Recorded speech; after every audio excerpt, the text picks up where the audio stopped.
queen who saved her people, the untold story of Esther. Long ago, in the mighty Persian Empire, there lived a king named Ahasuerus, also known as Xerxes. After removing his former queen, he searched for a new one. Among the young women brought to the palace was Esther, a humble Jewish girl raised by her cousin Mordecai after her parents had died. Esther's beauty and wisdom caught the king's eye, and she became queen. But as Mordecai advised, she kept her Jewish identity a secret. In the king's court was a powerful and prideful man named Haman. When Mordecai refused to bow before him, Haman's anger burned. His hatred grew so fierce that he plotted not only to destroy Mordecai, but to wipe out all the Jews across the empire.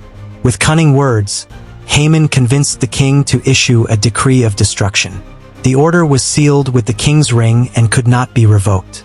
Mordecai, heartbroken and dressed in sackcloth, sent word to Esther. He urged her to risk everything and plead for her people's lives. He reminded her with unforgettable words, "Who knows if you have come to the kingdom for such a time as this?" Though afraid, Esther called for 3 days of fasting and prayer. Then, clothed in royal garments, she courageously entered the king's court.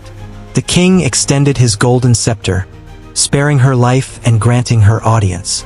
Esther invited the king and Haman to a banquet.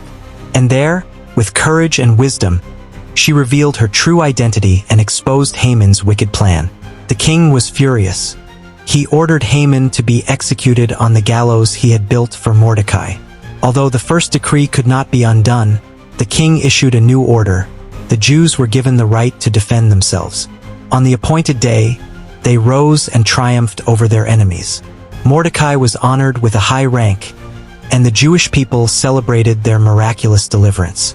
From that time on, the festival of Purim was established, a lasting reminder of how Queen Esther, with faith and courage, saved her people.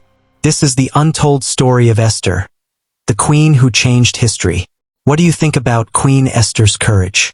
Would you have been as brave if you were in her place? Back to the index pointing down, share your thoughts in the comments. I'd love to hear from you. And don't forget to like, thumbs up, share link, and subscribe bell to Living Word Stories for more powerful Bible stories brought to life.